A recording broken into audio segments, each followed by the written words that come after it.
Para mí es un gran placer presentar el tema que viene a continuación. Un tema que he visto desde muy joven tratar de articularse desde mi propia casa, donde de cierta forma mis padres y junto con otros amigos, vamos a decirlo así, porque más que todos que seamos compañeros de lucha o compañeros en esta larga trayectoria, nos hemos convertido en amigos, en una gran familia. Para mí es esencial y yo creo que este es el tema que nos mueve en toda la conferencia, es el tema de las concertaciones ciudadanas. Es resolver el problema de Cuba más allá de partidos políticos e ideología. Es que el pueblo, el tema cubano es mucho más amplio y necesitamos de todos. Por lo tanto, también es un placer enorme contar con la coordinación en este panel de Guarioné Díaz. Guarioné es una de las personas que decimos nosotros, por lo menos la gente, la generación mucho más joven, es el ejemplo a seguir.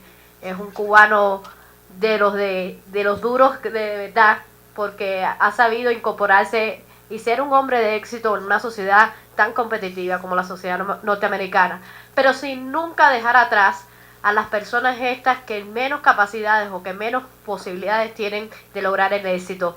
Y eso yo creo que ha sido parte también del triunfo del Cuban National Council, que sería el Consejo Nacional Cubanoamericano, que en estos momentos Guarioné fue presidente por muchos años, pero ahora a su cargo es presidente emérito. Así que Guarioné, muchas gracias por ser coordinador de este panel, por habernos ayudado también durante este proceso de conformación de la conferencia. Y el panel lo que va a tratar en esencial es un análisis de las instituciones políticas y no políticas dentro de la sociedad cubana, la participación ciudadana en los futuros procesos democráticos de Cuba. Así que, sin más, las palabras a Guarioné. Gracias, Isabel. Comencemos. Desde los albores de la Revolución Cubana, el gobierno y su aparato represivo han ejercido un férreo control del país. Como resultado de la proscripción de los partidos políticos opositores y el acceso limitado a eventos y noticias internacionales, la actividad político-partidista casi ha desaparecido del escenario nacional. Por otra parte, tras más de 50 años, los partidos políticos tradicionales cubanos en el exilio han buscado nuevas estrategias para enfrentar la dictadura castrocomunista. El resultado de estos acontecimientos ha sido el surgimiento y multiplicación de más de 100 grupos opositores en Cuba y en el exterior como alternativa a los partidos políticos e ideologías políticas tradicionales dentro y fuera de la isla. Además, estos cubanos a ambos lados del estrecho de la Florida y en otros países han coincidido en la concertación como el método más eficaz para promover cambios democráticos actualmente y en la Cuba post-castrista. Cada vez más conocidas y respetadas son concertaciones como Todos Unidos en el 99, el Concilio Cubano en el 96 y el Consenso Cubano en el 2004. Las concentraciones cubanas reflejan plenamente una gran diversidad de grupos de interés, tales como abogados, sindicalistas, economistas, bibliotecarios, blogueros, jóvenes, etc.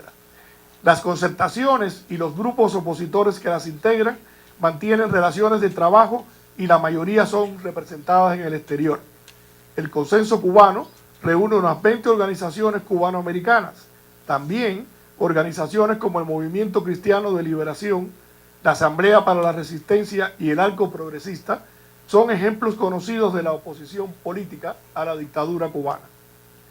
En años recientes, el acceso a la tecnología y el apoyo de países y grupos en todo el mundo han ayudado a difundir la labor de estos opositores.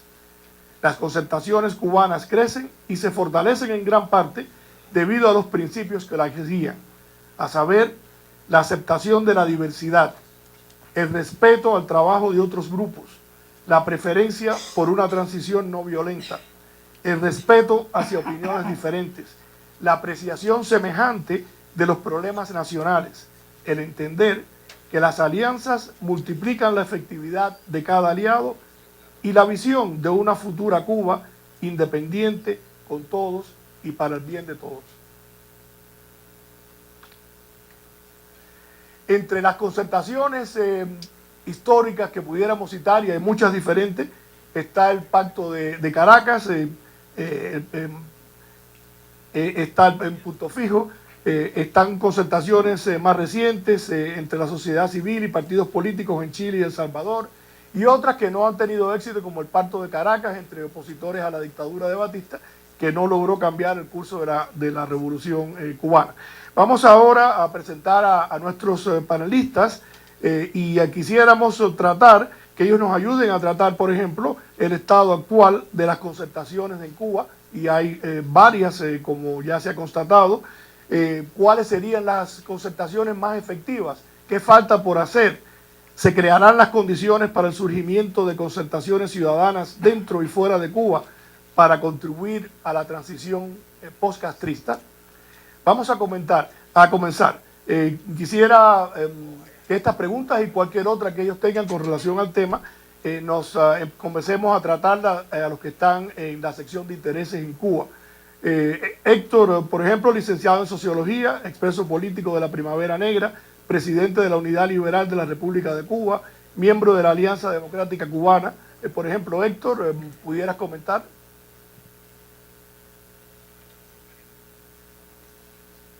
No sé si has oído, Héctor.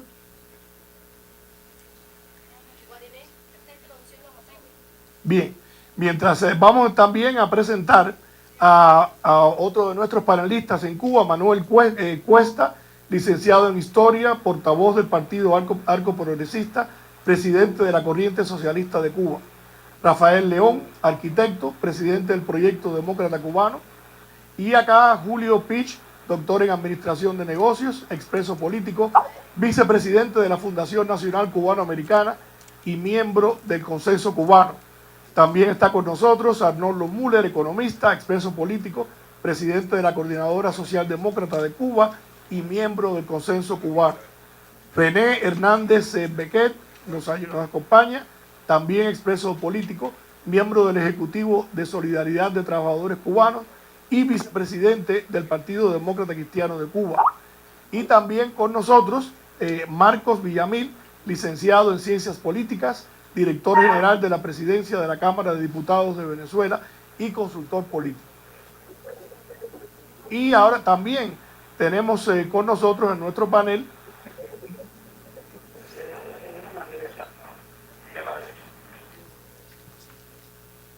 a Ofelia Acevedo, representando al Movimiento Cristiano de Liberación, también desde La Habana, Cuba. Ahora podemos comenzar. Quizás, ¿cuál de ustedes quisiera comenzar la conversación desde Cuba? Héctor. Sí, bueno, hoy es un día muy especial para nosotros porque se cumple un aniversario más del natalicio de nuestro apóstol eterno, José Martí. Además de eso, en el caso personal de muchos acá, pues estamos muy contentos también porque estamos viendo caras conocidas de gente muy valiosa que queremos y respetamos muchísimo, y que además de eso han tenido la idea esta magnífica de juntarnos. De ahora en adelante voy a usar mucho la palabra juntarnos, porque creo que es la palabra de orden. Y como que hoy es el día en que se conmemora un natalicio más de José Martí, fue el primero que nos convocó a juntarnos para salir adelante en aquella gran lucha que teníamos contra los españoles. ¿Se oye?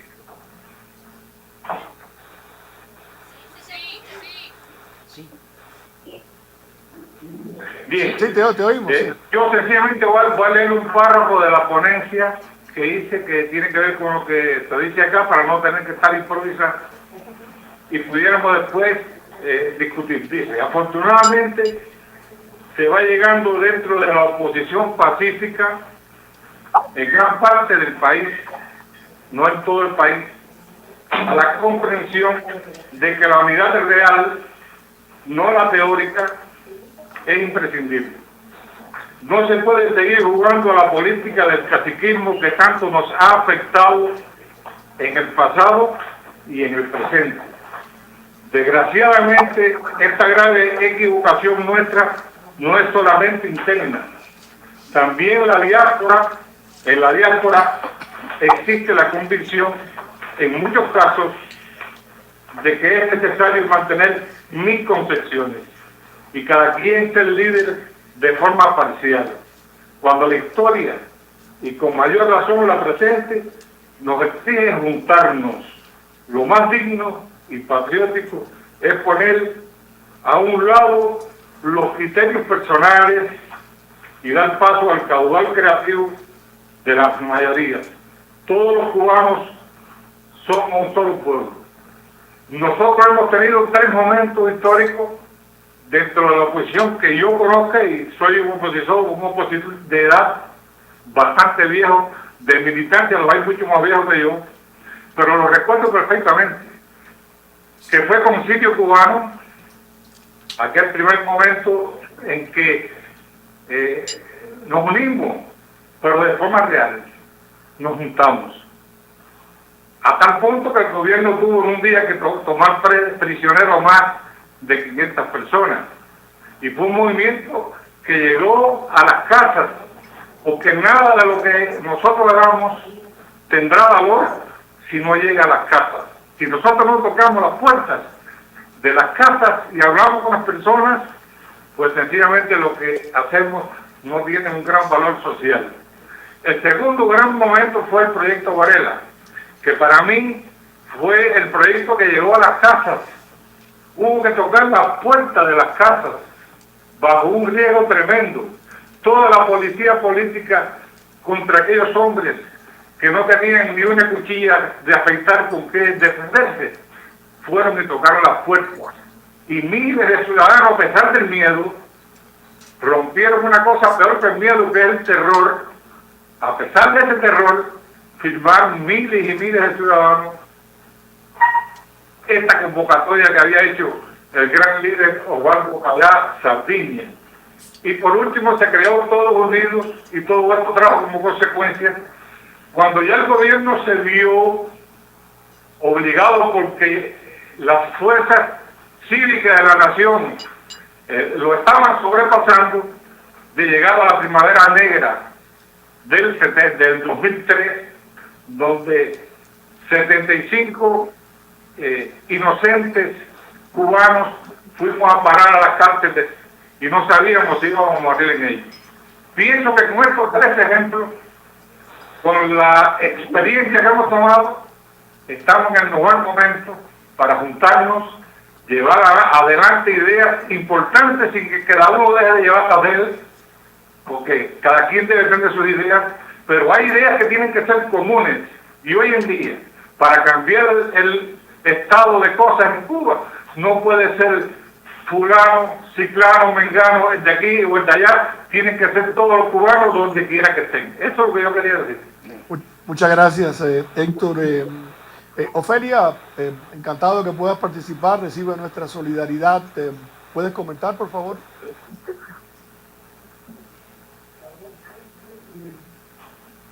Lamento que escucho muy mal. Sí, te decía que bueno, que estamos encantados que puedas participar y recibe nuestra solidaridad. Por favor, nos encantaría que comentara sobre el tema. Bueno,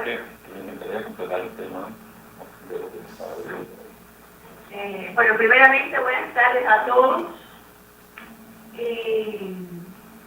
Quiero darle las gracias especiales a Francisco Jara, secretario ejecutivo de OSCA, sobre las palabras que dijo al principio sobre mi esposo. A Oscar y bueno, a todas las personas que se encuentran ahí, también saludarlos. Les decía que lamento muchísimo no haber podido, me acabo de enterar llegando aquí de esta conferencia. Nadie me había explicado nada, ni sabía nada de mi presencia en el panel de concertación ciudadana. Lamento que que siendo una iniciativa de Oscar y de la Konrad Adenauer, que agradezco, no se encuentren ahí entre ustedes la representación del movimiento cristiano de liberación fuera de Cuba, que yo creo que tendría también mucho que aportar y decir. Quería ser muy breve, ¿no? Porque no he preparado nada. El tema tan interesante de las concertaciones ciudadanas y que me hubiera gustado haber traído la opinión con un concepto del movimiento, ¿no? De saberlo con tiempo. De todas formas, les agradezco mucho. Quería decirles que el movimiento cristiano de liberación hemos tenido, y la oposición también, a través de la historia, muchos momentos de concertaciones que a veces se han derrumbado, la mayoría de ellos, porque quizás no hemos encontrado la estrategia propia para la unidad. El tema de la unidad en nuestro país es bien difícil. ¿Cómo se consigue la unidad? Porque a veces, después que tenemos estructurada lo que pensamos que es la unidad, como sucedió con Todo Unido, con diferentes concertaciones que han existido en la oposición a través de la historia, en el momento de concretar una iniciativa determinada, surgen problemas que mueven, que hacen que no logramos llevar a cabo este tipo de trabajo. O sea, sabemos que el gobierno cubano no desea de manera alguna ningún tipo de unión de la oposición. Yo pienso que entonces tenemos que buscar las estrategias en las cosas comunes que tenemos, o a que aspiramos todos los diferentes grupos independientemente de nuestros proyectos. Y eso fue lo que quisimos lograr con el Camino del Pueblo. El Camino del Pueblo en el 2011 y hasta ahora ha sido firmado por miles de personas dentro y fuera del mundo, de ciudadanos, de muchos opositores que ofrecieron el Camino del Pueblo. No fue solo una iniciativa del Movimiento Cristiano de Liberación, un grupo de la oposición propuso, y creo que reúne las demandas y propuestas fundamentales que nos unen a todos, con pasos concretos, con una visión del cambio que podemos ofrecerles a todos los cubanos, y eso estamos tratando de hacer. Las personas que comenzamos esta iniciativa. Me parece que es algo a tener en cuenta como una concertación ciudadana. Como todos decían aquí, los que han hablado, es necesario que el pueblo es el que tiene que impulsar los cambios. O sea, la oposición es la vanguardia, puede ayudar, de hecho lo ha hecho a través de muchos años, pero es el pueblo quien va a decidir, ¿no?, el momento del cambio. Y un poco que el camino del pueblo quiere eso, quiere orientarnos y decirle a la gente: no tengan miedo, el cambio es posible, necesitamos mucho amor entre todos para poderlo lograr. Hay pasos concretos, propuestas concretas que podemos seguir. Y que si no alcanzamos los derechos para todos los ciudadanos, no vamos entonces a poder entre todos, ya con un ambiente de confianza, una vez que tengamos los derechos, decidir qué es el sistema que queremos para Cuba y cómo. Eso, bueno, es lo que quería decirle. Muchas gracias, Ofelia. Agradezco a todos. Manuel, ¿tus comentarios? A pesar de que llegué tardísimo. No, encantado de haberte tenido. Siempre esa demora, no sabía de hecho. Nada, es un honor para nosotros. Manuel, ¿tus comentarios? Manuel. ¿A qué Manuel se refiere? Manuel Cuesta. Bueno, no. Bueno, muchas gracias por esta invitación.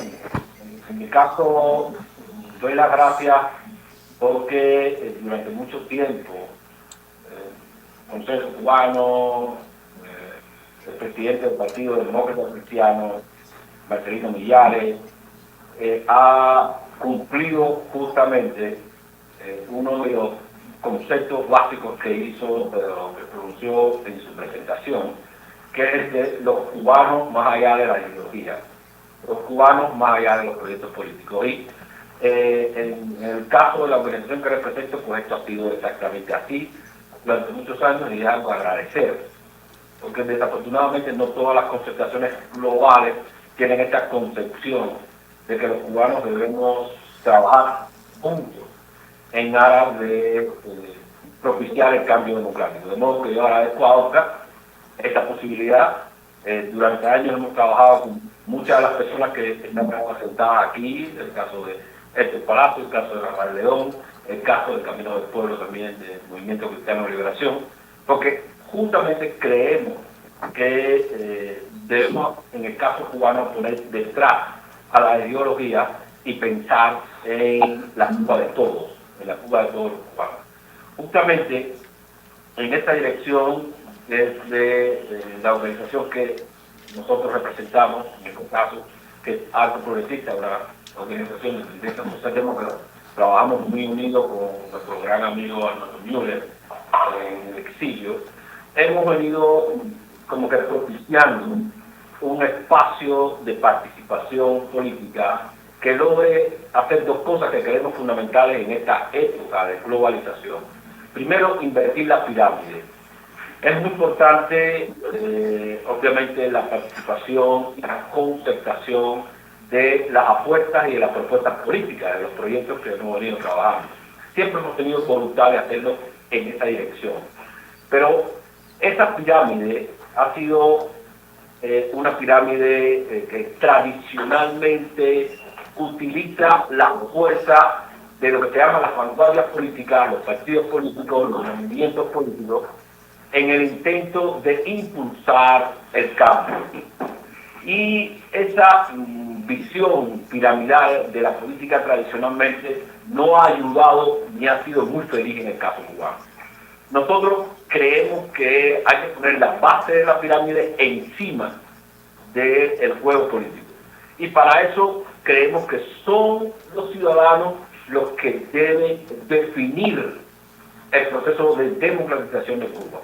No debe ser un proceso definido única y exclusivamente de las élites, ya sea de las élites que tienen el poder o de las élites que aspiran a compartir el poder. Creemos que es momento de que los ciudadanos sean los que pongan los temas fundamentales de la agenda política y que nosotros ofrezcamos los espacios para que los ciudadanos tengan esa posibilidad. Yo creo que los partidos políticos tradicionalmente han tratado de considerar que los ciudadanos solo tienen derecho al voto, derecho a la opinión y que deben poner la voz que ellos tienen como legítimos, como la base legítima de los estados, deben poner la voz cada 4 años detrás de una discusión política que lideren los partidos políticos. Nosotros consideramos que ahora mismo en Cuba se está discutiendo una nueva legitimidad. El gobierno cubano trata de reinventarse. El Partido Comunista acaba de decir ahora mismo, hoy por la mañana, que ya la Unión de Jóvenes Comunistas no representa solo a los jóvenes comunistas, sino que representa también a todos los jóvenes del país.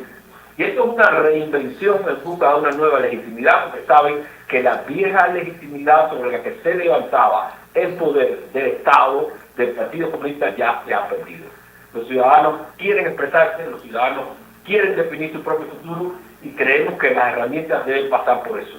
Gracias. Que sean los ciudadanos los que pongan los temas fundamentales. Gracias, Rafael. Esa es la razón por la que un buen día conversamos con algunas organizaciones, conversamos con líderes de opinión, conversamos con otra tanta gente y se nos ocurrió poner lo que llamamos el foro Nuevo País en función de que sean los ciudadanos los que definan los grandes temas del cambio democrático en la isla. Manuel, quisiera hacerte una pregunta. Con los ciudadanos en la dirección de cuáles son esos grandes temas que deben definirse. Y A partir de ahí, pues, se crearía una nueva legitimidad política para el cambio democrático que el gobierno cubano no podría desconocer. Está muy bien y es muy importante seguir enfatizando en la necesidad de un diálogo civilizado entre todas las fuerzas políticas. Eso es excelente y eso es muy importante para el futuro de Cuba. Pero mi temor y el temor de mucha gente es de que el proceso político, una vez que se den las condiciones de cambio democrático, sea secuestrado por las élites que quieren definir este proceso político. Y hay dos ejemplos muy cercanos: las revoluciones árabes allá en el Medio Oriente y el mismo proceso de Venezuela.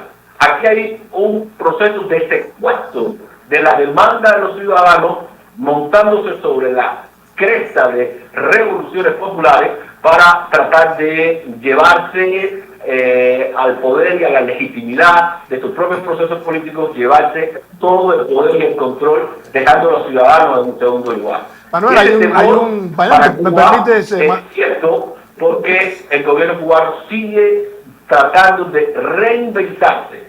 Y mi temor es que nosotros tenemos que reinventarnos siguiendo el mismo modelo que el gobierno cubano ha utilizado. Un modelo populista que le dice a la grandes mayorías, le dice a los ciudadanos: esperen, nosotros tenemos absolutamente todo el control y toda la llave para empezar el proceso democrático. Manuel, por lo tanto, estoy tratando de oficiar que seamos los ciudadanos que quienes utilicemos Manuel, ¿me oyes? Quienes utilicemos la razón para de esa manera tratar de definir los grandes temas de la agenda política del cambio democrático en la isla. Creemos que es un momento excepcional.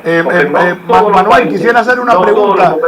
Hay una pregunta importante que quisiera... Que este proceso de participación ciudadana se presente, se logre y llegue a cuajar como alternativa política del cambio democrático. Manuel, muchas gracias, muy interesante, agradecemos mucho tu participación. Hay una pregunta específica que quisiera hacerle a Rafael León sobre qué falta por hacer. Es una pregunta que surgió hace un momento y nos gustaría saber, Rafael León, tu opinión, qué falta por hacer en cuanto a las concertaciones en Cuba.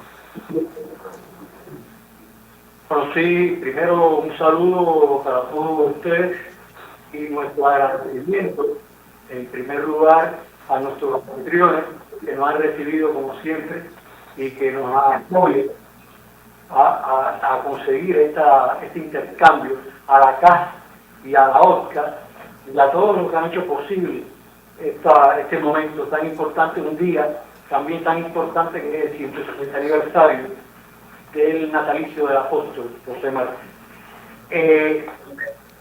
Nosotros estamos de acuerdo con lo que han dicho con lo que nos han antecedido en las palabras en casi el 100%.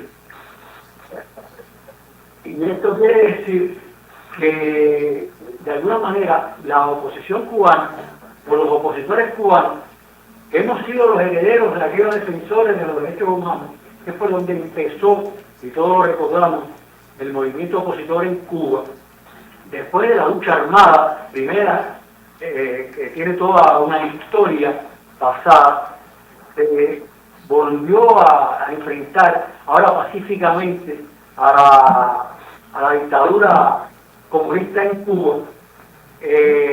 Nosotros, de alguna manera, somos una referencia de los ciudadanos.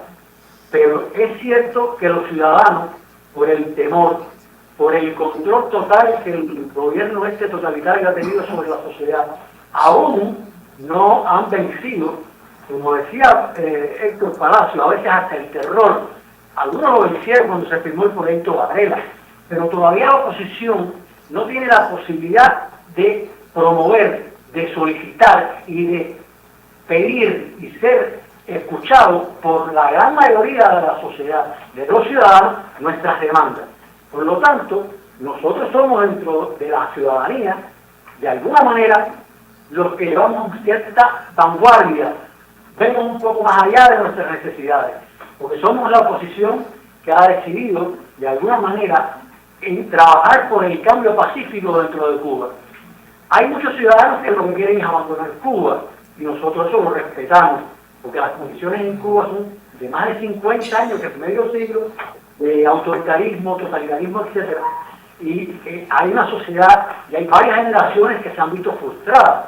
Y hay muchas personas que quieren realizarse incluso fuera de Cuba. Hay otras personas que se han visto obligadas a marcharse de Cuba.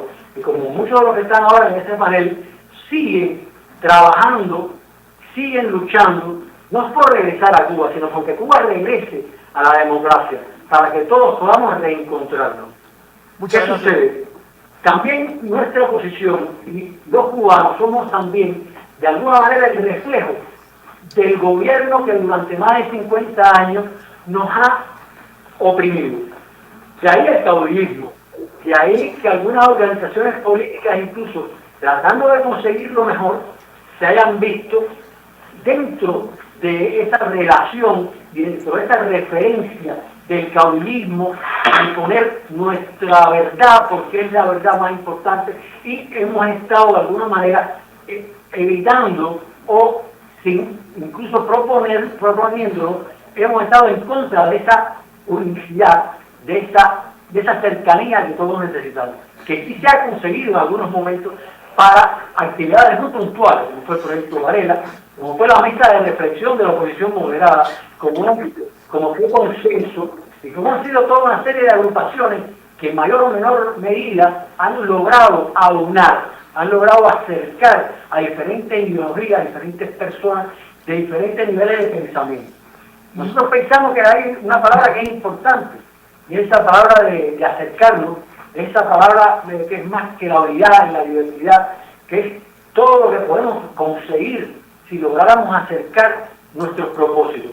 Pero no haríamos nada si esos propósitos ciertamente no los llevamos a la ciudadanía. Y el ciudadano no se siente un poco como sujeto político para actuar en bien de los cambios que son necesarios y que son trascendentes en este momento y pueden ser trascendentales por el momento geopolítico que está viviendo el gobierno cubano.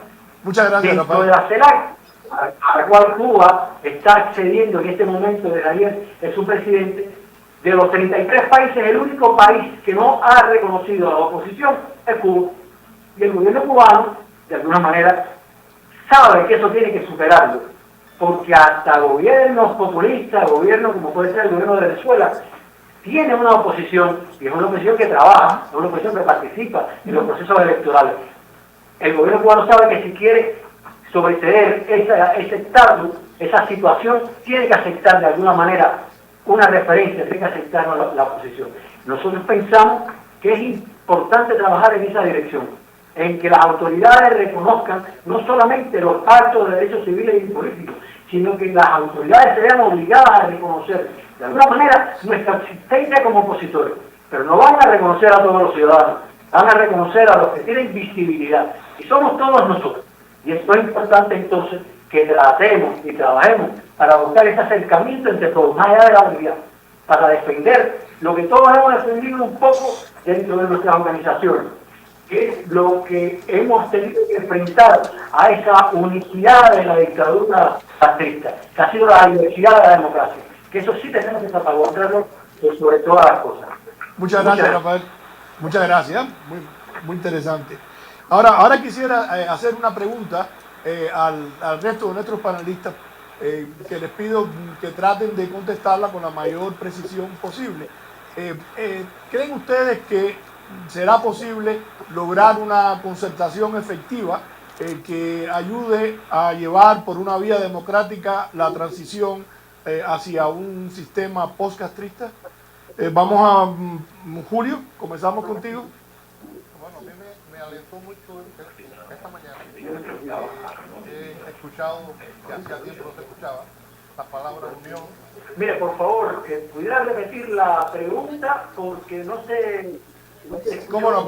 Con mucho gusto, sí. Sí, la pregunta es, ¿será posible lograr una concertación efectiva en llevar la democracia a una Cuba post-castrista?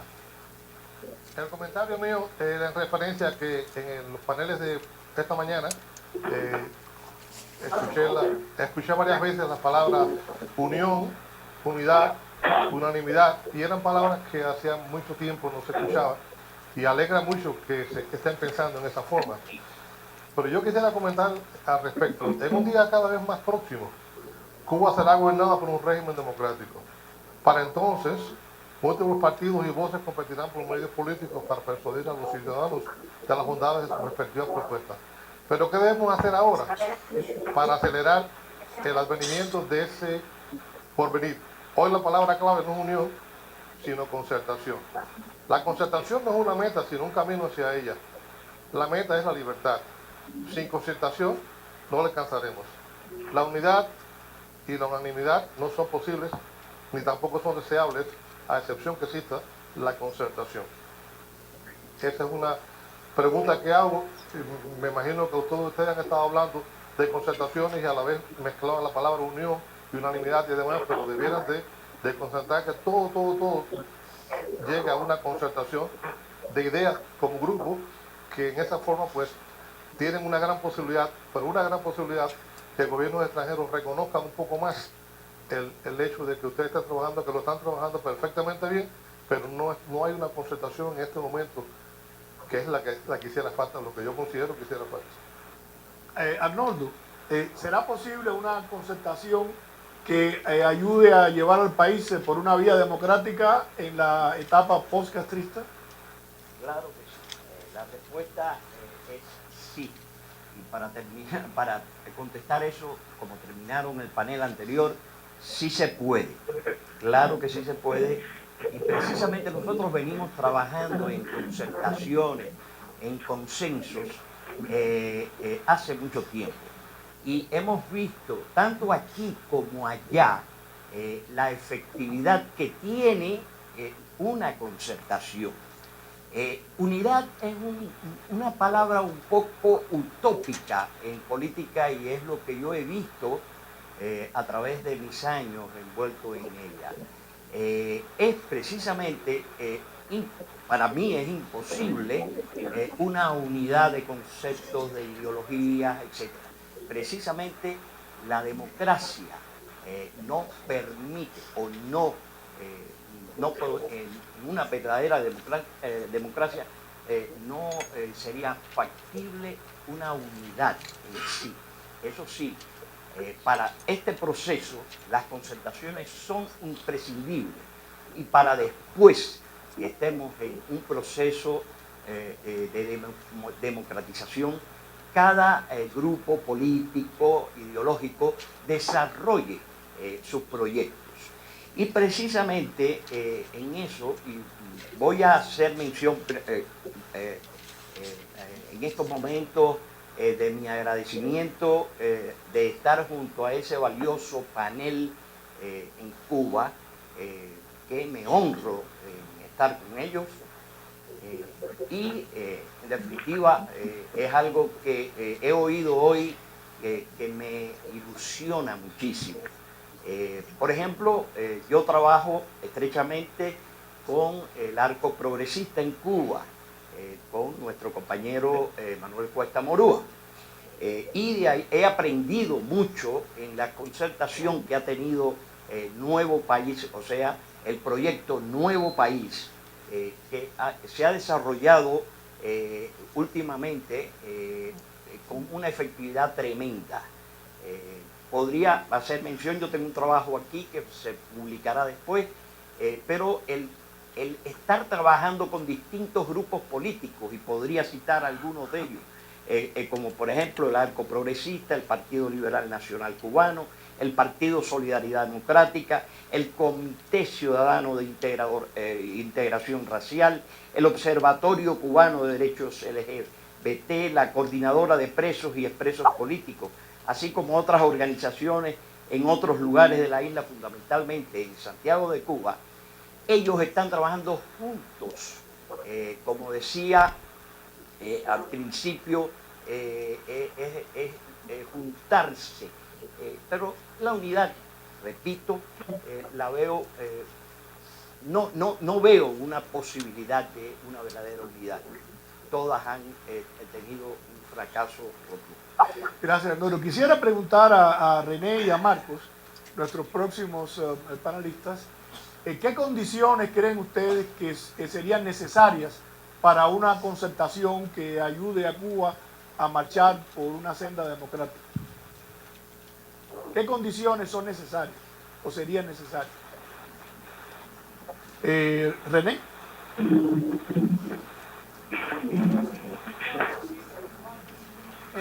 Es muy difícil unir a los cubanos, que los cubanos adolecemos de defectos como son el individualismo, el caciquismo, el afán desmedido de protagonismo.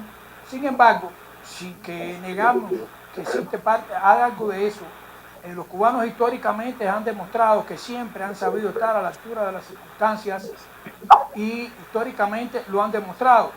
Podemos poner como ejemplo esa gran asamblea constituyente de Weimar, donde los cubanos orientales, liderados por Carlos Manuel de Céspedes, y los cubanos camagüeyanos, villareños y occidentales, liderados por Ignacio Agramonte, supieron deponer sus intereses y sus visiones personales en el altar de la patria y llegaron a un acuerdo, a un pacto, a una concertación. ¿Qué es lo que es concertación? Acuerdo, pacto para conseguir un objetivo superior que individualmente le es imposible conseguir. En aquella gran constituyente en Weimar se creó la República de Cuba en armas, se creó el ejército Mambí, el ejército que lideró la guerra o combatió contra los españoles durante los primeros 10 años de la Guerra Grande. Aquella gran concertación nos legó el himno y la bandera nacional que todavía tenemos. Eso es una muestra de que siempre los cubanos han estado a la altura de las circunstancias. En los primeros años de la lucha contra el castrismo, en el exterior, apoyado por factores externos, se creó el Consejo Democrático Unitario, después se creó el Frente Democrático también. Al mismo tiempo, en aquella época se creó, eso fue en el exterior, dentro de Cuba se crearon concertaciones como fue UNARE, la Unidad Nacional Revolucionaria. Más adelante, aquella etapa de la lucha violenta fue destruida, fue vencida, aquella etapa por el régimen castrista, y años después surgió otra etapa en la lucha que fue la defensa de los derechos humanos, en que fundamentalmente el objetivo era denunciar las violaciones de los derechos humanos perpetrados por el régimen. Ya alrededor del año 2000 empezó una nueva modalidad de lucha y entonces se empezaron a crear los proyectos, como el proyecto Varela, como el proyecto Nuevo País, como con la misma moneda. También al mismo tiempo empezaron a crearse concertaciones. Podemos mencionar como concertaciones el Partido Arco Progresista, la Convergencia Liberal Cubana,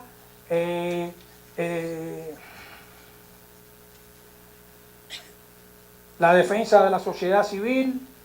Después, más adelante, ha surgido un PACO, ha surgido también ALDECO. Vemos que hay un camino oportuno, deseable e importante en cuanto a que las organizaciones han tomado conciencia de que individualmente tienen poco poder y que es el momento de lograr la concertación, de lograr la unidad para adquirir más fuerza, para de una vía, para una vía pacífica, no violenta, lograr la transición hacia la democracia en nuestro país. Siempre me recuerdo aquella frase que dijera José Antonio Echeverría, que decía, porque en definitiva será la acción del pueblo la que será decisiva para alcanzar el triunfo. Hoy en día eso se hace más imprescindible todavía, y para lograr esa acción del pueblo tiene que haber una gran concertación. Creo que esa es la asignatura pendiente que tienen los demócratas cubanos dentro y fuera de Cuba, y es lograr una gran concertación para lo que las fuerzas democráticas unidas, independientemente de las ideologías, independientemente de los criterios que tengan dirigentes, aún en fuerza para enfrentar a un régimen todavía que en lo político no es muy poderoso, pero en lo militar y lo policial es bien, bien poderoso. Gracias. Gracias. Marcos. Yo quisiera comenzar por una pequeña aclaratoria. El cargo que se mencionó con que se me presentó en la Cámara de Diputados, la Cámara de Diputados era en tiempos menos autoritarios y más democráticos en el pasado. Yo ahorita no tengo ningún cargo en la Cámara de Diputados.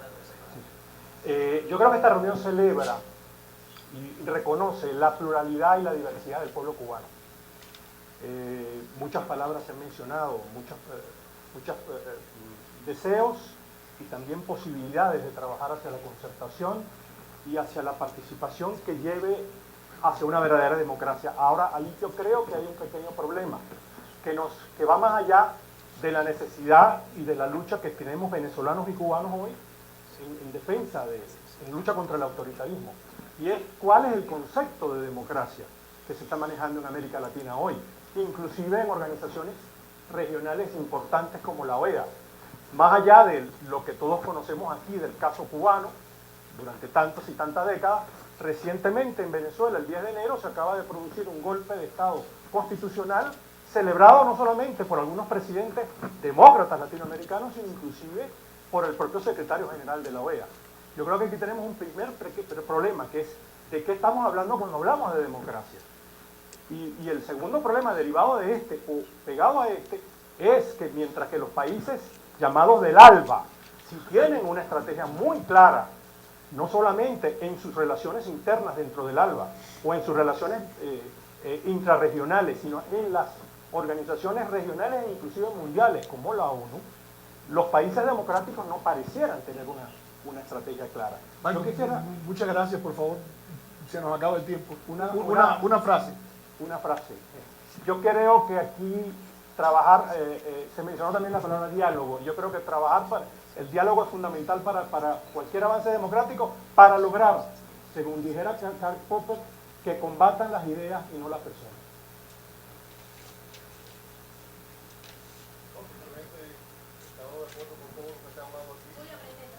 Mi nombre es Julio Pitt, yo soy vicepresidente de la Fundación Nacional Cubano-Americana y ha sido un honor estar con todos ustedes.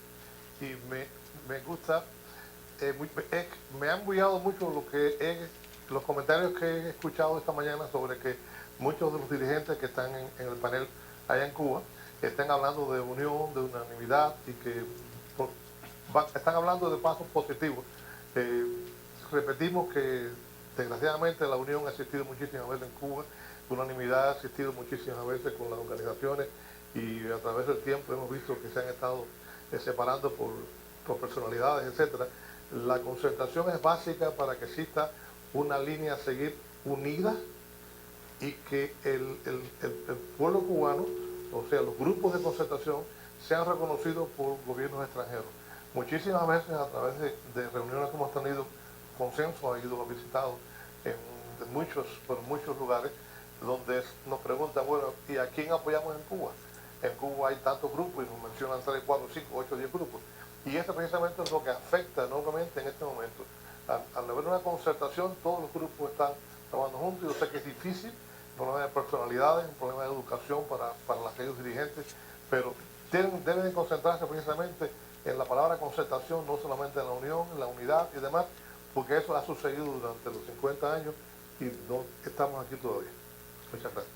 Bien, quisiera resumir en pocas palabras, la riqueza del diálogo ha sido tal que es imposible resumirlo, pero algunos de los puntos que yo creo que son importantes fue, uno, la importancia de llevar el mensaje de los grupos opositores a un sector más amplio del pueblo cubano, aumentar el uso de la tecnología para llevar este mensaje dentro y fuera de Cuba, ayudar de alguna forma al pueblo a perder el miedo a la represión, respetar la diversidad de otros grupos, tanto dentro de una concertación como los no concertados, y finalmente un mensaje de esperanza y de aliento que se resumió en una frase: sí se puede.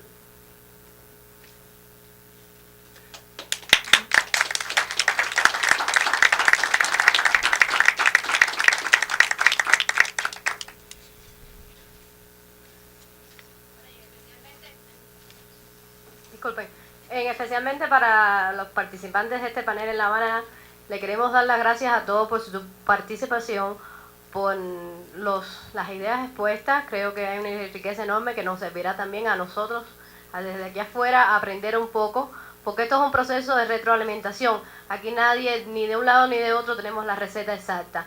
Especialmente, Ofelia, es una lástima que hoy te hayas enterado, pero he estado, particularmente yo desde mi persona, desde el primer momento, el Movimiento Cristiano de Liberación, he estado en el programa de la conferencia, y segundo, he estado prácticamente, y mis papás están ahí, tratando de alcanzarte, de poder contactar contigo durante todo este tiempo para que sepas la invitación. Y nada, y es un gusto y un placer tenerte aquí, como todos los panelistas. Nos preparamos ahora, inmediatamente, para la continuación del tercer panel, que es Cuba y las relaciones internacionales. Así que muchas gracias a los panelistas todos.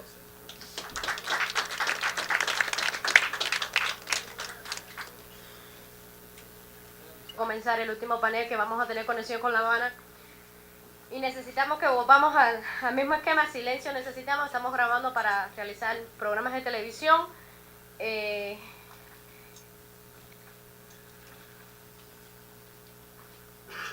Cuando me digan que están listos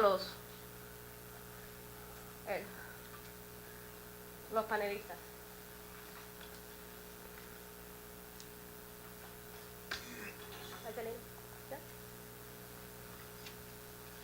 Bueno, para mí nuevamente es un placer poder presentar el panel de Cuba y la política internacional.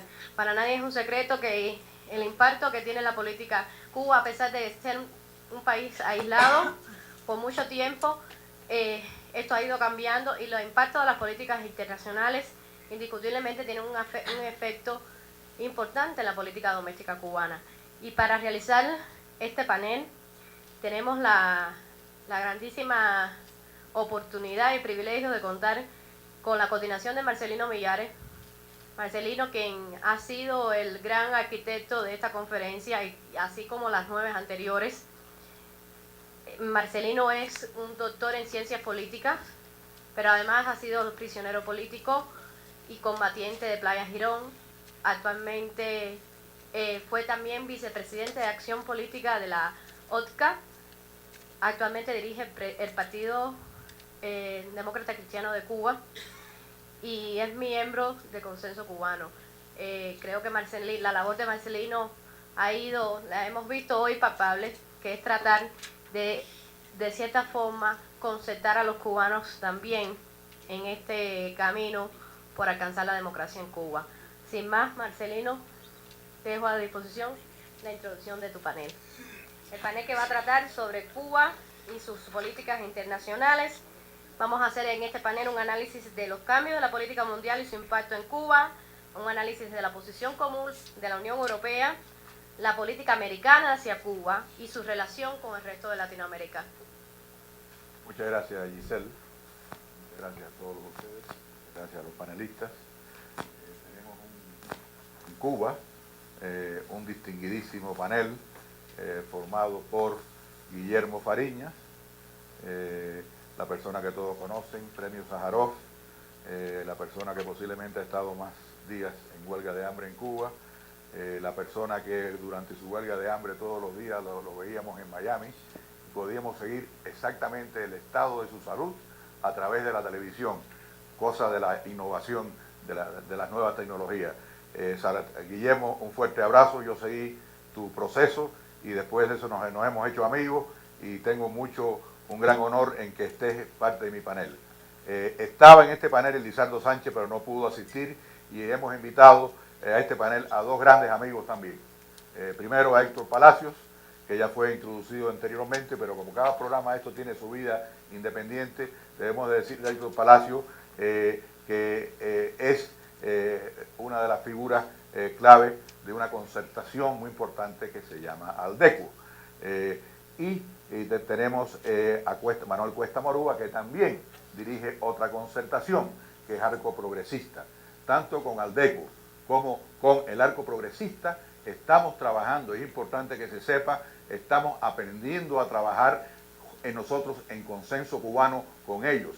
Se trata de crear una gran concertación o concertaciones, no tiene que ser una sola, pero concertaciones que seamos capaces de trabajar unos con otros.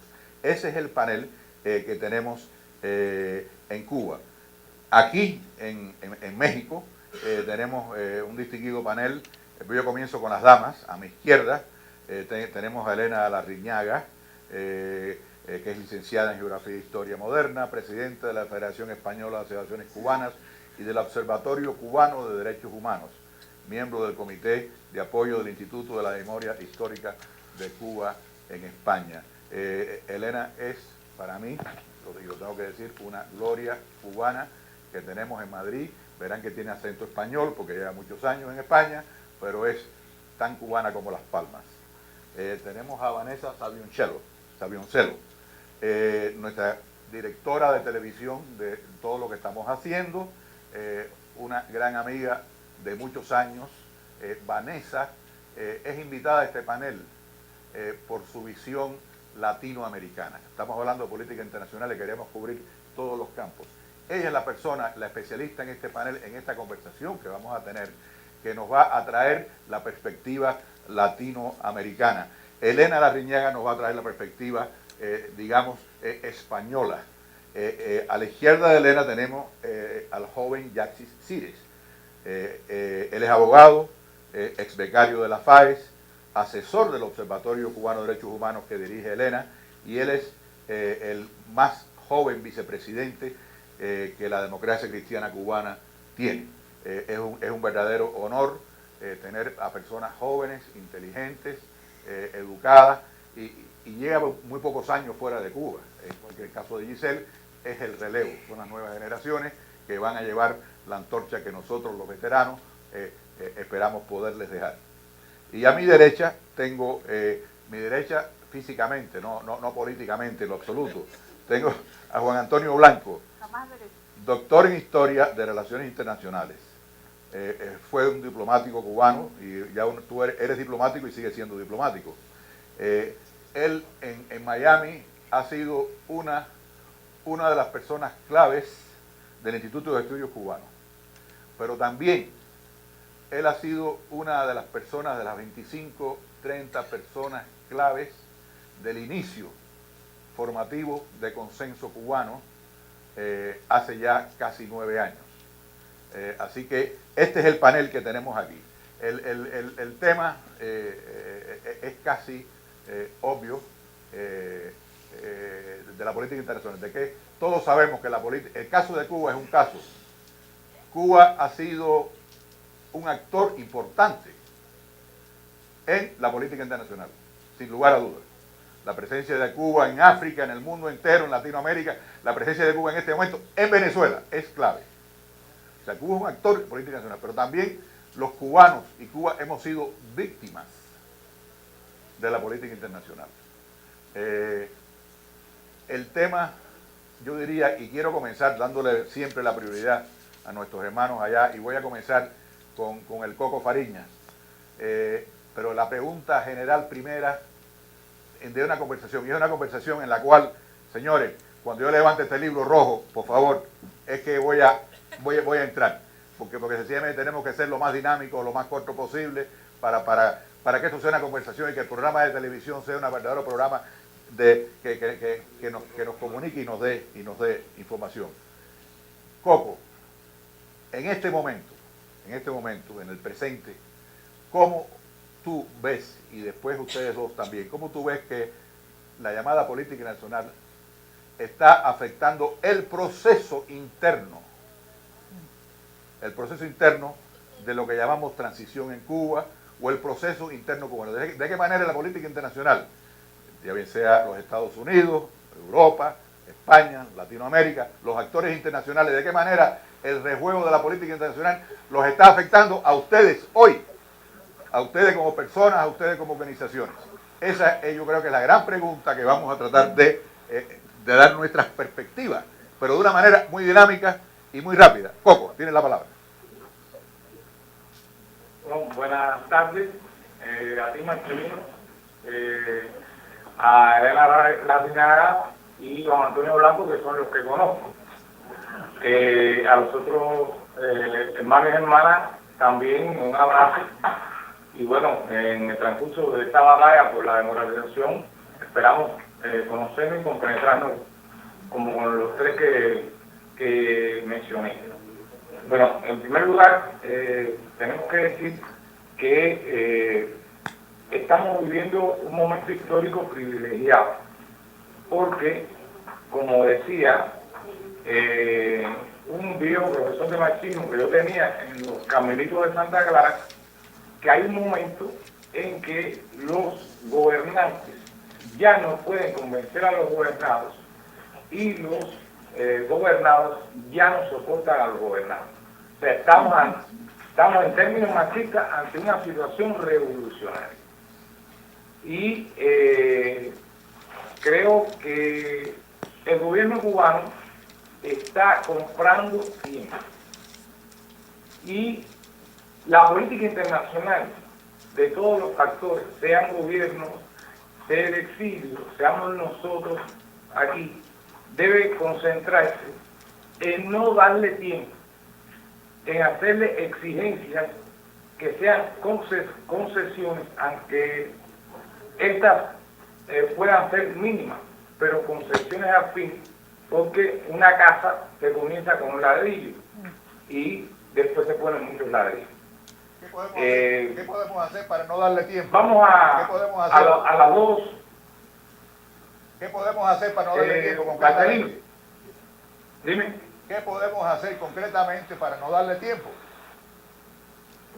Bien. Vamos a los dos puntos neurálgicos que tiene el gobierno cubano. El gobierno cubano está concentrado en tener credibilidad. Y más que credibilidad, que es una cuestión subjetiva, es una cuestión personal, entre personas, necesita créditos. Y esto es una cuestión objetiva y de dinero.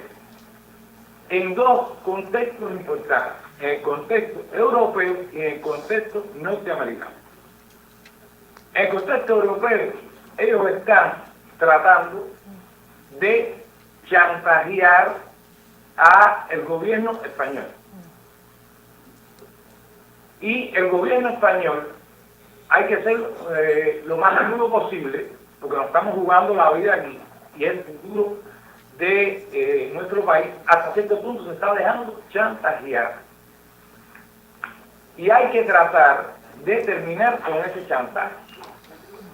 Es importante que en este momento no se le dé crédito al gobierno cubano desde el punto de vista financiero, porque ese es el gran objetivo con respecto al contexto europeo. Recuérdense que cuando el gobierno de Estados Unidos decidió levantar hace alrededor de 4 o 5 años las limitaciones para vender alimentos y medicamentos al gobierno cubano, Felipe Pérez Roque, en este momento defenestrado, pero en aquel momento uno de los delfines de Fidel Castro, dijo que solamente con eso no era la situación, que había que darle créditos. Y ese es el kit de la situación. O sea, ahora lo que debemos hacer es tratar de convencer y sensibilizar con todos los desmanes que están ocurriendo dentro de Cuba, como es el caso que se ha duplicado la cantidad de presos políticos, que las golpizas en el oriente, en el centro y en el occidente se han incrementado, que las amenazas se han recrudecido y ya afecta incluso hasta los hijos de los opositores, para sensibilizar a la opinión pública, a los parlamentos, a los gobiernos, para que no se dé crédito. Y vamos a algo, Marcelino, levántate el libro de nuevo.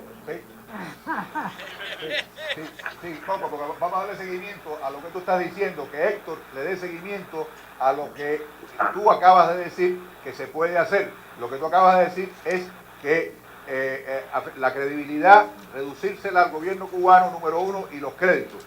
¿Hay algo más que creen ustedes? Héctor primero y después Cuesta. Dale seguimiento a la pregunta y después le dejo que el panel aquí, de aquí pueda dar la misma opinión. Y ese es Héctor, adelante. Sí, hay muchos aspectos.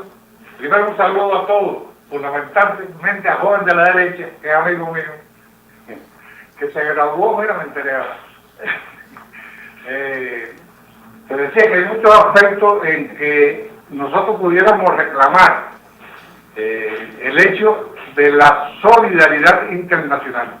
Pero no esa palabra solidaridad así, sino la verdadera. Y yo termino mi ponencia, la que mandé allá, diciendo que sin eso no habrá cambio en Cuba. Es decir, en Cuba, hasta nosotros mismos podemos ponernos de acuerdo aquí, hacer y juntarnos y todo eso. Pero si todo el mundo no se junta, va a ser un gran problema. La primera cosa que yo quiero hablar es de los cubanos fuera de Cuba, que son parte de la cosa internacional. Señores, yo tuve la suerte de visitar España, con mi amiga Elena, en muchos lugares, otros países, y fui a los Estados Unidos y hasta México. Y donde quiera que había cubanos, había grupos distintos. Nadie estaba de acuerdo unos con los otros. Y lo primero que tienen que hacer los cubanos fuera de Cuba es representarnos a nosotros que estamos acá en Cuba. Eso no pasa. Se quiere mandar muchas veces desde allá. Y desde allá no se pueden hacer los cambios. Los cambios hay que hacerlos dentro de Cuba, con la ayuda de los 2,5 millones de cubanos que están fuera. Ya no somos los cubanos de José Martí, somos otro tipo de cubanos. Y miento a José Martí porque hay una fecha especial para eso. Y hay un caso especial que quiero referirme para ver la importancia que tiene esta cosa de juntarnos. Hasta los otros días no se sabía lo que pasaba en Venezuela. Qué por ciento estaban a favor de Chávez, qué por ciento estaba, a pesar de que tienen el monopolio Chávez de la información, de los periódicos, de la clausura de periódicos que estaban de la oposición, a pesar de todo eso, el 45% de los venezolanos que fueron a votar en más de un 80% votó a favor de la oposición. Pienso que Venezuela también ha cambiado, y el día que cambie Venezuela totalmente, indudablemente esperen un cambio en Cuba, porque Cuba depende en un 80% en sus relaciones económicas con este país, y de pronto no podrá resolverse otro país. Muchas gracias. Manuel Cuesta Morúa, puede darle seguimiento, si quieres, al tema central que el mismo Coco Fariña nos sugiere de lo que podemos hacer, que ya él dijo lo que podemos hacer, Héctor lo dijo. Si quieres darle seguimiento a esa pregunta antes de darle paso a la gente del panel aquí. Adelante, Cuesta Morúa. Sí, voy a tratar de ser más dinámico en este sentido, que quiere decir más corto. Yo creo que la discusión pasa por la inclusión o exclusión de Cuba en la arena internacional. Y eso toca el fenómeno de los créditos, toca el fenómeno del apoyo político, de la inserción de Cuba en los esquemas de globalización, ya sean latinoamericanos o en otras partes del mundo.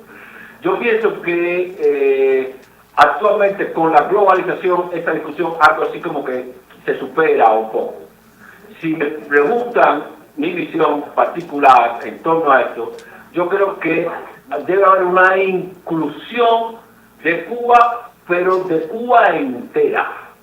Es decir, supone el reconocimiento de la comunidad internacional a los actores de la sociedad civil y el reconocimiento de la comunidad internacional a el gobierno cubano. Hasta ahora sigue predominando el esquema del realismo político, según el cual la comunidad internacional aplica una especie de esquema chino que reconoce el gobierno cubano y las posibles reformas y abandona a la sociedad civil. El segundo punto en esta inclusión supone aprovechar el dinamismo de la sociedad civil global, que está también de alguna manera ausente de este proceso de apoyo a la sociedad civil cubana. El caso de Venezuela es extraordinario para reflejar cómo la oposición venezolana no potencia su relación con la oposición cubana cuando eso le convendría incluso para influir en el mismo proceso político de Venezuela y tratar de abrir y de descongelar este camino autoritario que el chavismo representa. Por lo tanto, en el esquema inclusión-exclusión, yo reafirmo mi visión de una inclusión global, pero de todos los actores al interior de Cuba. Eso pasa por el gobierno y eso pasa por la sociedad civil. Entonces vamos a darle una oportunidad al panel de aquí afuera y por la importancia que tiene sencillamente los Estados Unidos, en nuestra historia y en nuestro presente y en nuestro futuro. Le voy a dar primero la palabra a la persona en este panel que es el que nos va a hablar de los Estados Unidos, que es Juan Antonio Blanco. Adelante, Juan Antonio. ¿Qué nos puede? Primero, de nuevo, quisiera aprovechar la oportunidad, por supuesto, me pasa, no funciona. No va a funcionar. Quisiera que mis primeras palabras fueran para saludarlos a los tres, a los cuales he tenido el privilegio de interactuar en algún momento, a Héctor Palacio en Miami por una conversación telefónica, a Fariña y a Cuesta a través de correo o a través de artículos que hemos compartido, posiciones comunes que hemos apoyado. La pregunta es general, o sea, ¿qué puede esperarse de la política norteamericana? Yo diría que en el segundo periodo de Obama no necesariamente va a invertirse el capital político del gobierno de Obama en una batalla en el Congreso de los Estados Unidos por un cambio de la política hacia el Estado cubano. O sea, por un cambio en lo que se refiere a lo que es la ley Helms-Burton, que es cortesía de esos dos congresistas y de Fidel Castro, que tumbó las avionetas en un momento en que le habían mandado a decir de la Casa Blanca que esa ley no tenía perspectivas de aprobación y que él la vetaría en caso de que se aprobara. Y nos vimos en una situación en la cual finalmente esa ley cayó sobre nosotros en la peor manera posible, porque ya no era una ley más como las anteriores que podía removerse por disposición de la Casa Blanca, sino era una ley codificada que tiene que levantarse por una mayoría del Congreso, en algunos casos creo que hasta por un 2/3 del Congreso. Entonces eso no veo gran movimiento ahí, porque Obama va a tener otras grandes tareas en las que invertir su capital político internamente, y ni siquiera América Latina es una verdadera prioridad todavía para esta administración. Ahora, donde sí yo espero que va a haber innovaciones va a ser en la política que Obama viene siguiendo ya hacia la comunidad cubana asentada en los Estados Unidos y hacia todos los cambios que puedan ocurrir internos en cuanto a la sociedad civil emergente. Y fíjense que digo sociedad civil emergente, donde incluyo a todos estos movimientos de carácter de derechos políticos y civiles, pero también incluyo toda una serie de iniciativas de propiedad privada, desde la más pequeña hasta cualquier otra. Me parece que lo que podemos esperar es que se van a remover las barreras para poder interactuar con esa sociedad, incluso al nivel del Estado norteamericano. Entonces aprovecho para regresar inmediatamente a ti, a Coco Fariña, para preguntarte en el tema de los Estados Unidos, ¿qué específicamente tú, cómo ves la política de los Estados Unidos hacia ustedes, hacia lo que están haciendo, y qué esperarían, qué quisiera que pasara en esa política? Lo más rápidamente que pueda, Coco. Bueno, yo pienso que lo más importante que ha hecho la primera administración de Obama es poner al pueblo cubano por encima del gobierno cubano y no caer en provocaciones de dejarse llevar por una polémica entre gobiernos. Obama y sus funcionarios han llevado la política cubana a que el problema es del gobierno cubano con su pueblo, y han bajado el nivel de confrontación. Creo que eso nos da más protagonismo a nosotros, y eso es importante que continuase. Incluso cuando se nos ha preguntado, nosotros hemos dicho eso, que es importante que la sociedad civil emergente, no manipulada por el gobierno cubano, tenga mayor nivel de protagonismo en la confrontación con el gobierno cubano totalitario. Y es importante aquí que se está manejando, no me quiten la idea, se está manejando la situación de que se modifique o se levante la ley de ajuste cubano, debido a las modificaciones que han existido. Sería importante que si eso se llega a realizar, sea siempre con condicionamientos prodemocráticos, es lo importante de no darle oxígeno al gobierno cubano mientras no haya condicionamientos pro-democráticos.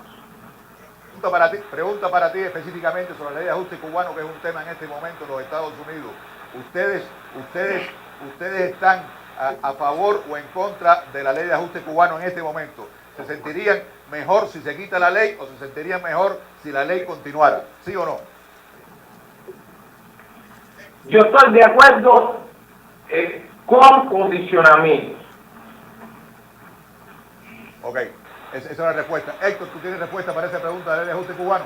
No, yo estoy de acuerdo en que se mantenga hasta que el gobierno cubano no dé las señales que tiene que dar para quitarla.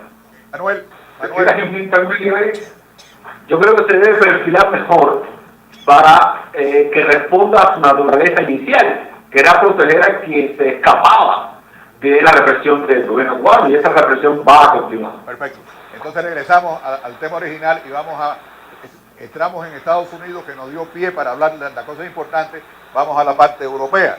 En la parte europea Marcelino, ¿se te puede decir una cosa? Todo lo que tú quieras. Adelante. Sí, adelante, dile. No, nada más que una cosa, que a nosotros nos duele mucho que hoy sale un cubano para allá por la ley de ajuste cubano y a los 6 meses estaba trayendo paquetes para Cuba.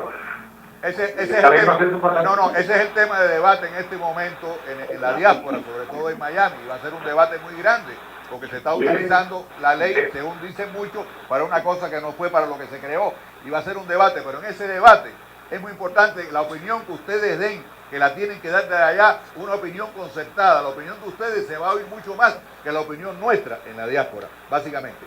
Entonces, vamos a Europa, comenzamos con la dama. ¿Qué tal, Héctor? ¿Qué tal, Manuel? ¿Cómo están? Me alegra mucho verles. Mira, han dicho ustedes un par de cosas muy interesantes. Uno es la credibilidad, de la que ha hablado Guillermo, y otra es la inclusión. Entonces, ¿qué momento vivimos en España? Efectivamente, después de este desgraciado tema de Payá y de Cepero tan triste y tan desgraciado para Carromero, parece que España ha vuelto como a la política anterior, a la posición común, por lo menos verbal. No creo que sea interiorizada por los políticos españoles, pero sí del silencio verbal. La Realpolitik ha vuelto a ponerse en boga otra vez, en España sobre todo y en Europa también, por la crisis tan tremenda que se vive, no solamente económica, sino política, social y en definitiva estructural. Entonces, ¿qué yo creo que es lo que hay que hacer? Pues explicar a estos actores externos que si hacen esta política de Realpolitik, al final va a ser pero para ellos. Si estamos hablando de defender intereses personales o de defender intereses económicos, pues que al final en un país donde no hay un Estado de Derecho nunca puede haber prosperidad ni legitimidad jurídica para nada. Y entonces yo creo que de momento lo único que se puede hacer y es explicarle a Europa que al final los países deben de respetar unas leyes de convivencia para que haya un desarrollo mundial sólido y justo y equitativo para todos. Y ahí tiene mucho que ver el tema de la globalización. Ya no vivimos en un mundo cerrado. Todo lo que hacemos perjudica o beneficia a todos. Y yo creo que por ahí es donde de momento ese es el pequeño espacio que tenemos ahora. Gracias. Yachis. Yo creo que, bueno, un saludo ante todo a Héctor, a Guillermo, a Manuel Cuesta Morúa. Desde una perspectiva europea, yo creo que la crisis económica financiera que ha afectado a Europa ha afectado también directa o indirectamente a Cuba y ha afectado al proceso democrático de transición que debe ocurrir en Cuba. ¿En qué sentido? Europa, por esta profunda crisis, ha experimentado unos cambios en sus relaciones internacionales y en las respectivas políticas internacionales de los países. No van ya enfiladas en esos valores quizás que decía Francisco Jara al principio, que reclamaba Francisco Jara al principio, sino que van en una clave de un pragmatismo enfocada más bien en conseguir unos intereses legítimos para esos pueblos, pero eso ha ido en detrimento del discurso de la defensa de los derechos humanos, que sin duda está en la base de la construcción propia de la Unión Europea. ¿Qué podemos hacer? Brevemente, yo creo que hay que seguir trabajando en Madrid, en las diferentes capitales, trabajando con la opinión pública, porque la opinión pública es el mecanismo, igual que los medios, el mecanismo más efectivo para controlar a los gobiernos. a los gobiernos les preocupa lo que piensa la opinión pública porque van a ser los que le van a votar dentro de unos años. En segundo lugar, a Europa hay que recordarles eso, de dónde viene. Europa nace con unos valores, nace a partir de una guerra de dos totalitarismos, y Europa no puede traicionar esos valores que han sido los que le han dado un nivel de prosperidad y estabilidad social. Y, en tercer lugar, yo creo que debemos seguir con la denuncia de la violación de los derechos humanos, pero no con la denuncia esa que uno se para a ver si la dice solamente por un medio de comunicación, sino la denuncia documentada y presentada en las diferentes instituciones que tratan los derechos humanos. Entonces, Coco Fariñas, regreso a ti. ¿Qué tú quisieras añadir en el respecto a la cuestión europea, en el caso tuyo, que tú tienes el honor de ser un premio Sájarov? A ti Europa te oye. ¿Qué pueden ustedes decirle, qué podemos nosotros concertadamente con ustedes decir en lo que respecta a la Unión Europea? ¿Cómo tú responderías a lo que ellos han dicho de la Unión Europea? ¿Cómo tú completarías el concepto de qué podemos hacer con respecto a Europa? Adelante, Coco.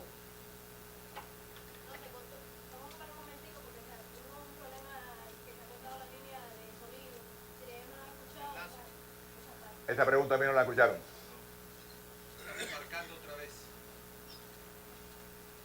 O sea, que yo repita lo que acabo de decir.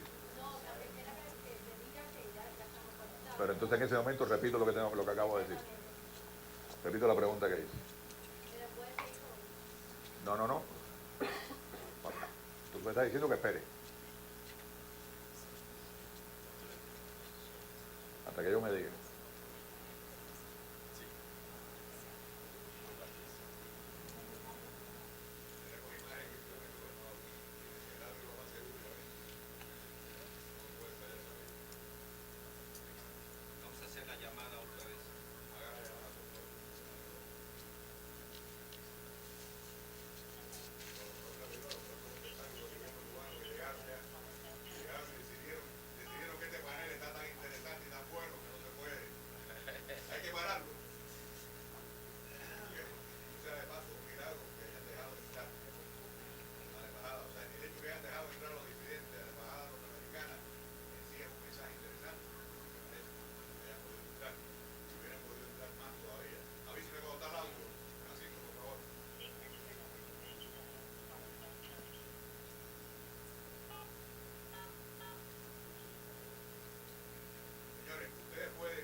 Escribir preguntas de este tema y me las pasan.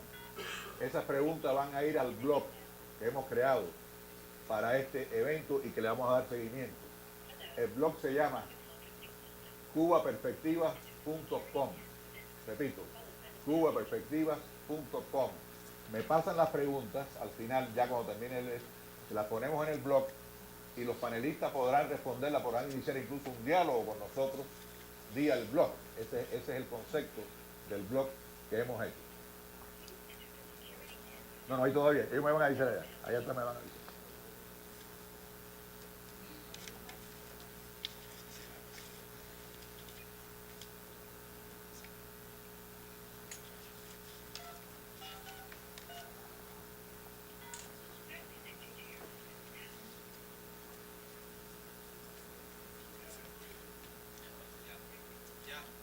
Magnífico. Tenemos audio. Cuando se acabó el audio, sí que yo hablo muy rápido. Cuando se acabó el audio, yo le estaba preguntando a Coco Fariñas, en vista de su personalidad por su premio Sájarov, a él lo escuchan en la Unión Europea, en Europa. Le estaba preguntando que le diera seguimiento a las respuestas que nuestro panel, las ideas que nuestro panel dio sobre lo que Europa puede y no puede hacer. Una pregunta, y la segunda parte de la pregunta para ti, Coco, es cómo ustedes pueden utilizar su importancia frente a la Unión Europea para sencillamente pedir, exigir lo que sea en la Unión Europea, y cómo nosotros, y concertarse con nosotros, porque nosotros aquí afuera podemos ir a Bruselas, podemos pedir también, pero tenemos que tener una acción concertada con ustedes, con todos ustedes, todos, no solamente con el Coco, para una política de la Unión Europea, y esa política de la Unión Europea quizás pueda ponerle presión al resto del mundo, sobre todo los Estados Unidos. Coco, tienes la palabra. Yo pienso salir, yo pienso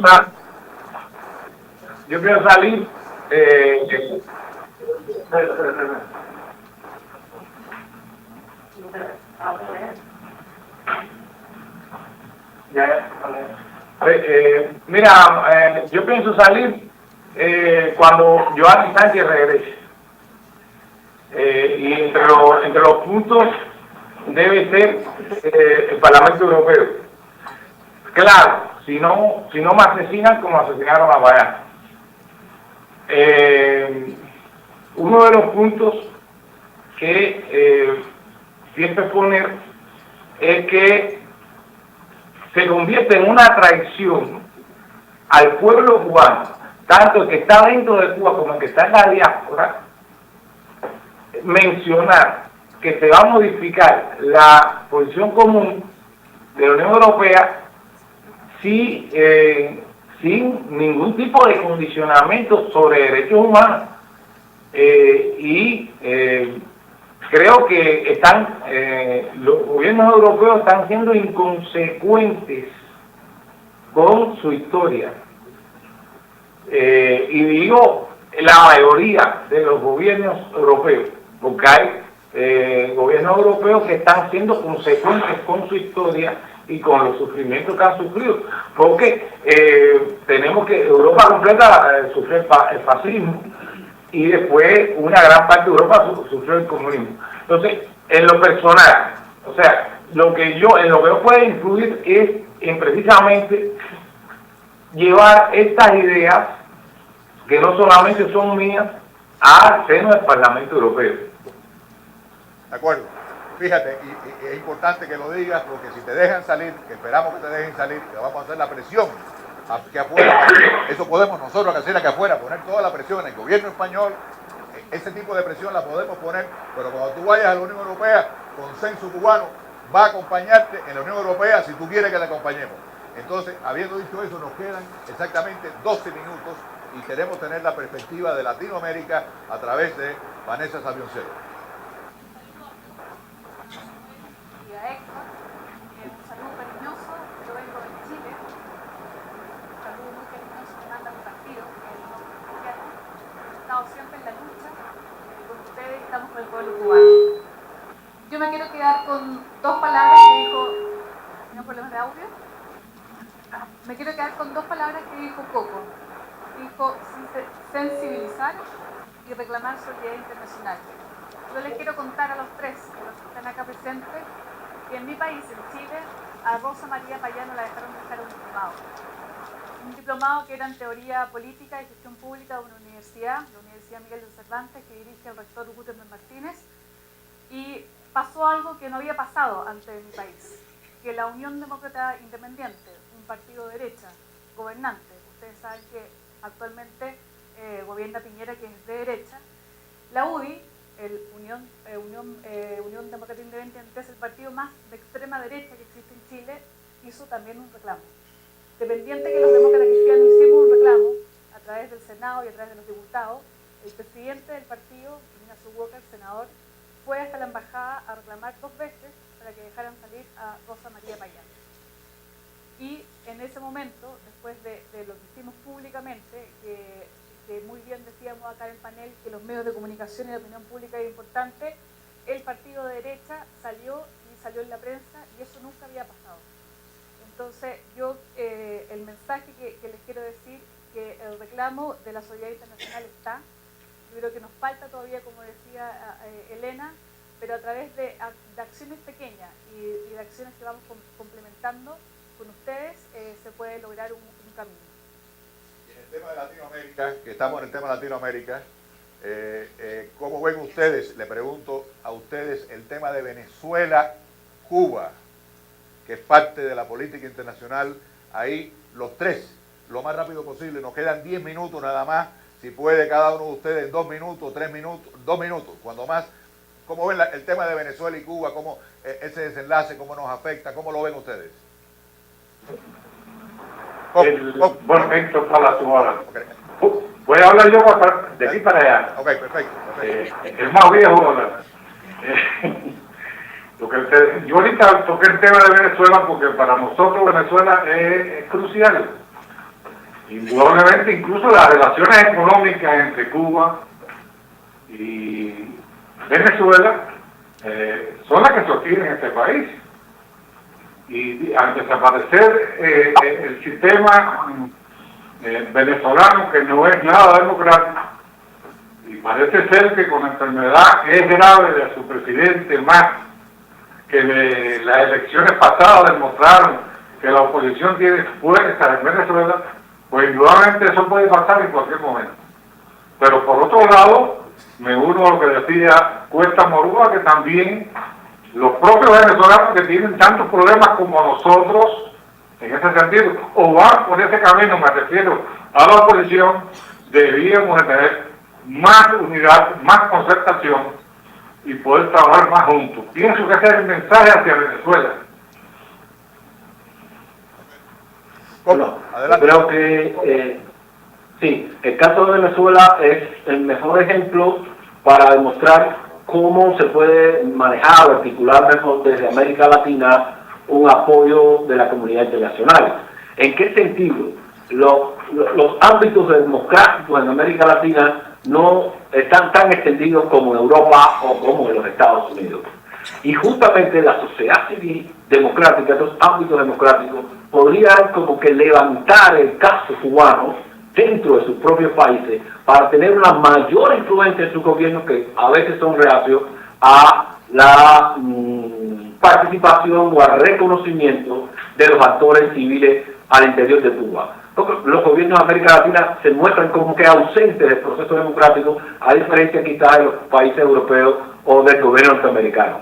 Y yo creo que debería ser este un ejemplo base para que desde Chile, Brasil, Uruguay y aquellos países que tienen mayor posibilidad democrática, pues la sociedad civil cubana vea un eco y un reflejo para levantar su caso al interior de América Latina.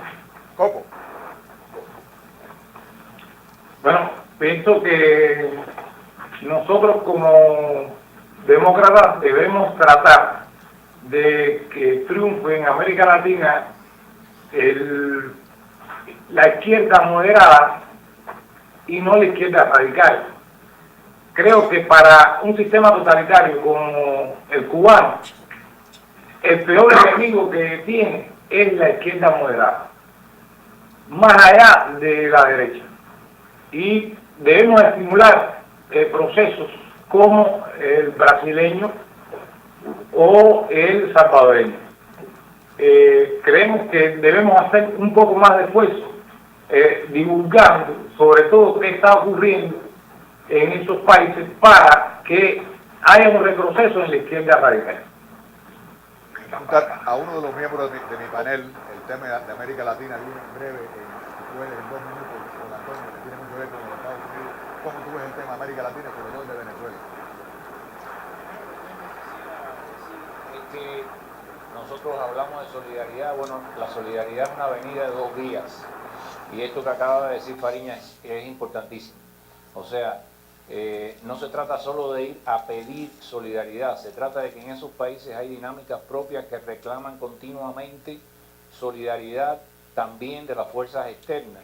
Y nosotros a veces no hemos sido lo suficientemente rápidos para responder de igual manera, y después es lógico que muchas veces no recibamos solidaridad porque la gente un poco se cansa de que nadie los apoye a ellos en reciprocidad. En relación con Venezuela, aquí hay venezolanos que lo dirían mejor que yo. Yo, por supuesto, lo único que puedo decir es una verdad de perogrullo. Todo el mundo sabe que lo que suceda en Venezuela va a tener un gran impacto en Cuba. Tratar de disminuir, sea como sea lo que suceda en Venezuela, eso va a tener un gran impacto en Cuba. Y tratar de disminuir ese hecho no va a confortar a nadie, porque nada más hay que mirar el tipo de relaciones que se han creado entre los dos países para imaginarnos lo que significaría que comenzaran a desestabilizarse a partir de que no hay gobernabilidad interna dentro de Venezuela, o que se desplaza una fuerza y viene otra, aunque sea del propio gobierno, a ocupar el poder. Me quedan 5 minutos y para ustedes siempre, no solamente la primera, sino también la última palabra. En esos 5 minutos quisiera